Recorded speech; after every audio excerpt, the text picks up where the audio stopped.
ہم سب کی زندگی میں کبھی نہ کبھی ایسا وقت آتا ہے جب ہم دل سے ٹوٹ جاتے ہیں. کچھ چاہتیں پوری نہیں ہوتی، کچھ خواب بکھر جاتے ہیں اور انسان خود کو ایک اندھیرے میں پاتا ہے جہاں روشنی نظر نہیں آتی.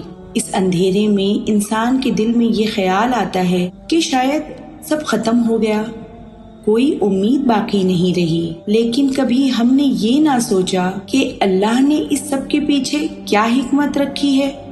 اللہ ہمیں قرآن میں بار بار یاد دلاتا ہے کہ اس کی رحمت سے کبھی نا امید نہ ہو. سورہ زمر میں اللہ ارشاد فرماتے ہیں، کہہ دو اے میرے بندوں جو اپنی جانوں پر ظلم کر بیٹھے ہو، اللہ کی رحمت سے مایوس نہ ہو جاؤ، بے شک اللہ سب گناہوں کو بخش دیتا ہے.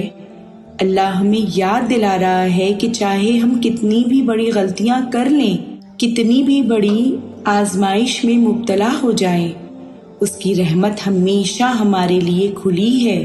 وہ ہمیں اپنی جانب پلٹنے کی دعوت دیتا ہے. وہ چاہتا ہے کہ ہم اس کے سامنے جھک جائیں اور اپنے دل کا بوجھ ہلکا کر دیں. یہ دنیا آزمائشوں کا مقام ہے.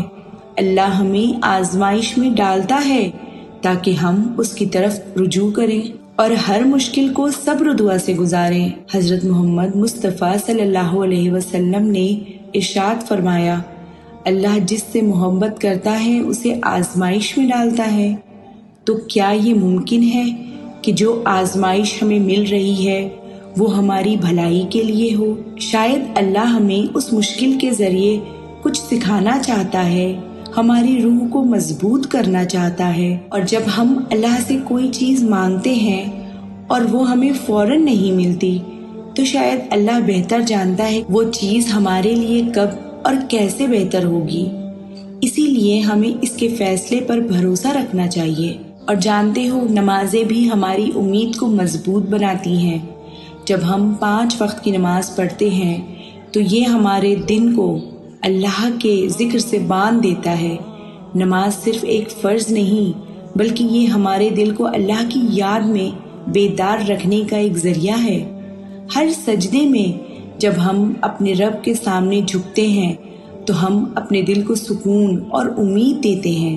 جب ہم نماز سے اللہ سے مانگتے ہیں تو یہ ہمیں یاد دلاتا ہے کہ ہم کسی بھی حال میں اللہ کے محتاج ہیں اور وہی ہمارے لیے ہر حال کو بدلنے والا ہے. اللہ تعالیٰ نے قرآن میں ارشاد فرمایا ہے کہ اللہ کسی نفس پر اس کی طاقت سے زیادہ بوجھ نہیں ڈالتا.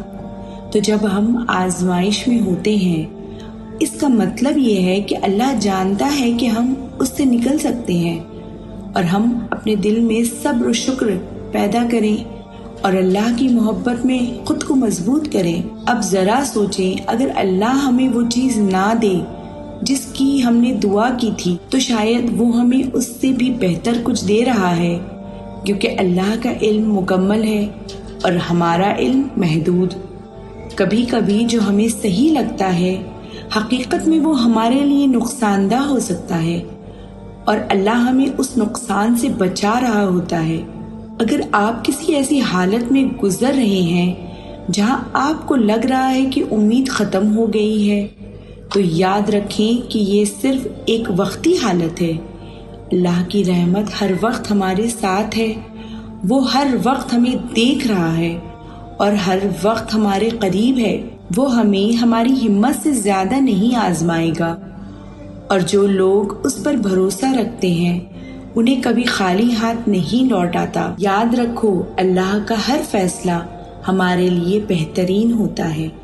اگر ہمیں اپنی دعاؤں کا جواب نہیں مل رہا تو اس کا مطلب یہ نہیں کہ اللہ نے ہمیں چھوڑ دیا، بلکہ اللہ چاہتا ہے کہ ہم اس پر مزید بھروسہ کریں، اس کے قریب آئیں اور اس سے مانگتے رہیں. اللہ کے فیصلے حکمت پر مبنی ہوتے ہیں اور جب ہم اس کے لیے فیصلوں پر بھروسہ کرتے ہیں تو ہماری زندگی میں سکون آتا ہے. تہجد کی نماز کا ایک خاص مقام ہے. یہ وہ وقت ہے جب ہم اپنے رب کے سب سے نزدیک قریب ہوتے ہیں. رات کے سناٹے میں جب سب سو رہے ہوتے ہیں وہی ایک وقت ہے جب اللہ ہمیں اپنی طرف بلا رہا ہوتا ہے. ہمیں دعوت دے رہا ہوتا ہے کہ ہم اس سے اپنے دل کی باتیں کریں، اپنی امیدیں اس کے سامنے رکھیں اور اس سے مانگیں۔ تہجد میں اللہ کے سامنے گڑ گڑانا، اس سے رحم اور مغفرت طلب کرنا ہمیں سکون اور طاقت بخشتا ہے۔ نبی کریم صلی اللہ علیہ وسلم نے فرمایا، ہمارا رب ہر رات آسمانی دنیا پر نزول فرماتا ہے اور پکار کر فرماتا ہے کوئی جو مجھ سے مانگے اور میں اسے دوں، ہے کوئی جو مجھ سے بخشش طلب کرے اور میں اسے معاف کر دوں۔ تو جب ہم رات کے اس خاموش لمحے میں اپنے رب سے بات کرتے ہیں، اپنے دکھ درد اور امیدیں اس کے سامنے رکھتے ہیں، تو یہ ایک عظیم نعمت ہے۔ یہ وہ وقت ہے جب ہمارے دل کی حالت بدلتی ہے اور اللہ ہمارے لیے آسانیاں پیدا کرتا ہے۔ اپنی دعاؤں میں اللہ سے یہ کہیں کہ یا اللہ، جو تیرے نزدیک میرے لیے بہتر ہے وہی میرے حق میں کر دے، اور میری آزمائشوں میں میرے دل کو سکون عطا کر۔ اور یاد رکھیں کہ اللہ ہم سے کبھی نا امید نہیں ہوتا، وہ ہمیں سننے والا، سمجھنے والا اور ہم سے محبت کرنے والا ہے۔ ہم صرف اس پر بھروسہ کریں اور اپنی زندگی کو اس کی رضا میں گزاریں۔ آمین۔